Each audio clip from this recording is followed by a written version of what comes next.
You know those romantic fairy tales Hollywood is always selling us? Yeah, forget them. Wipe away the glamorous illusions of gleaming castles, sweeping romances, and those simple, peaceful times. Because the truth?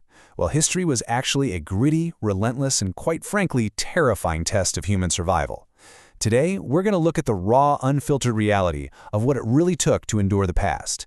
And, as you'll see, we'll explore how some of history's most fascinating figures completely defied impossible odds to leave behind an unbreakable legacy. All right, let's dive right into this explainer. Our roadmap today hits 4 distinct eras.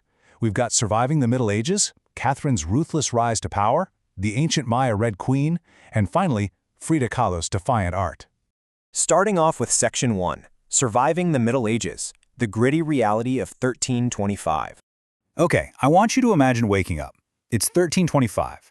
You're on a half-rotted, bug-infested straw mattress in a freezing, windowless hut, and you're sharing this tiny space with your entire family and a bunch of livestock.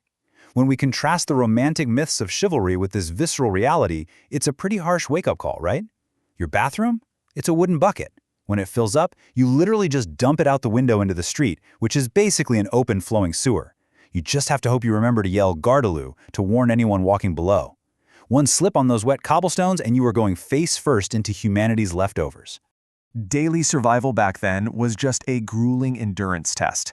You'd kick off your day at 6 in the morning by drinking weak beer. And yes, even the kids drank it, because the water could literally kill you. Breakfast was this mystery stew called pottage, along with bread so rock hard it could probably deflect an arrow. Then, wrapped in a filthy, painfully itchy wool tunic, you were off to face back-breaking, sunrise-to-sunset labor in the fields. And don't even get me started on the medical science of the era. Actually, science is a very generous word. It was genuinely terrifying. Everything wrong with you was blamed on an imbalance of the 4 humors. Got a fever? Oh, that means you have too much blood. Time to bring out the leeches. Have a terrible toothache? You certainly weren't seeing a dentist. You went to the local barber surgeon. He'd just yank your tooth out by candlelight using rusty pliers with absolutely zero anesthesia. No thanks. For women, the odds were even steeper. They faced the constant, terrifying death lottery of childbirth without any medical intervention. And on top of that physical danger, they bore these crushing societal expectations. They were expected to obey strictly, endure endless labor, and suffer gracefully. Honestly, in this era, simply making it to your 40th birthday was considered a statistical miracle. Moving on to Section 2, Catherine's ruthless rise, survival in the Russian court. So, let's pivot to the 18th century now. We're shifting from physical survival to political survival. Picture this. A 14-year-old foreign girl named Sophie arrives in the freezing, hyper-paranoid viper's nest of the Russian court. She changes her name to Catherine, converts her religion, and just bides her time. Eventually, her incredibly immature toy soldier-obsessed husband, Peter III, takes the throne and immediately alienates the whole country. Catherine doesn't hesitate. Backed by the military, she completely outmaneuvers him and steals the throne in this masterful coup. And she does it without shedding a single drop of blood. Now, the crucial point here is how she maintained that unprecedented power once she had it. It was pure strategy. In public, she played the brilliant philosopher queen, studying the Enlightenment and abolishing certain types of torture, while pragmatically using military force behind the scenes to expand Russia's borders. She even curated these highly strategic lovers, like Grigory Potemkin. She basically blended romance and politics to co-rule her massive expanding empire. But we have to remember, Catherine walked an unbelievable ideological tightrope. She was writing letters to Voltaire about equality and reason, but she was ruling a deeply feudal nation. When the massive Pugachev rebellion threatened to shatter her empire, she ruthlessly crushed it. To secure the absolute loyalty of her nobles, she completely abandoned her early dreams of freeing the serfs. At the end of the day, she pragmatically prioritized the stability of her throne over her philosophical ideals. Which brings us to Section 3, the Maya Red Queen and survival of legacy. Let's look at how this all builds on the idea of survival, but this time the survival of a legacy. We're heading deep into the 7th century Chiapas jungle to the ruins of Palenque. Here, a mysterious royal Maya woman ensured her power spoke loud and clear across 1,300 years of silence. Back in 1994, archaeologists discovered her pristine, hidden tomb, and it was absolutely drenched in cinnabar. Now, cinnabar is this highly toxic, super vibrant red mercury sulfide. But to the Maya, it wasn't just a color, it was the sacred symbol of blood, life, and rebirth. Being covered in it signified this unknown woman's immense spiritual and political importance. Her burial was a meticulously choreographed ritual.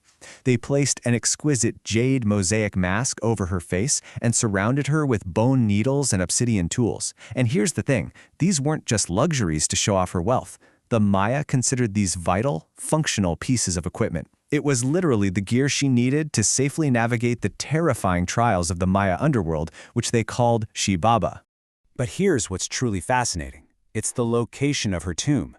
She was buried in Temple 13, directly adjacent to the grand tomb of Palenque's greatest ruler, King Pakal. This physical closeness is a massive deal. It represents a profound cosmic duality.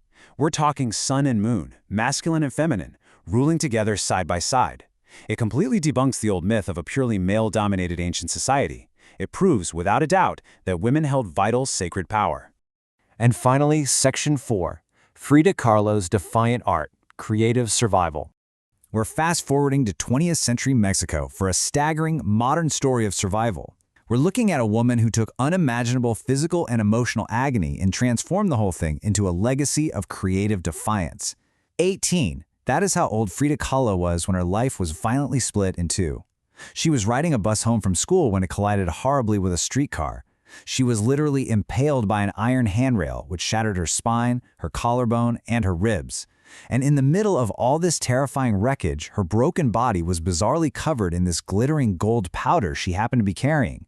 It sounds like something out of a movie, but it actually happened. It marked the violent birth of a true survivor. Over 30. Just let that sink in for a second. That is the staggering number of grueling surgeries she had to endure throughout the rest of her life. She was frequently forced into heavy plaster body casts and put into agonizing traction. Her body was essentially a constant battleground of infection and deterioration. Confined flat on her back in bed, her family placed a mirror above her, and it was right there, staring up at her own reflection, that she found her voice. She famously said, "I paint myself because I am so often alone and because I am the subject I know best."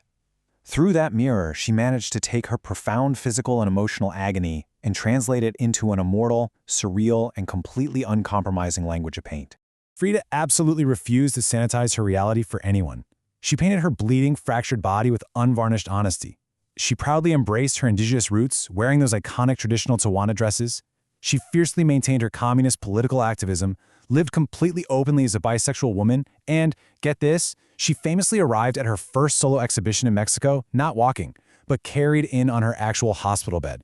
Talk about an entrance, right?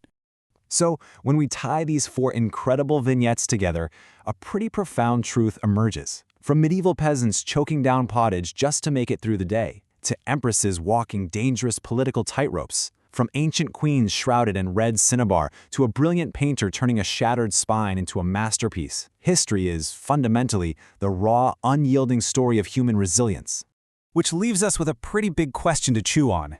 As we sit here today, completely insulated by modern medicine, indoor plumbing, and all our technology, how will future historians define our own daily survival? What kind of legacy are we forging today that might actually stand up to the gritty, unbreakable spirit of the ancestors we just explored? It's definitely something to think about.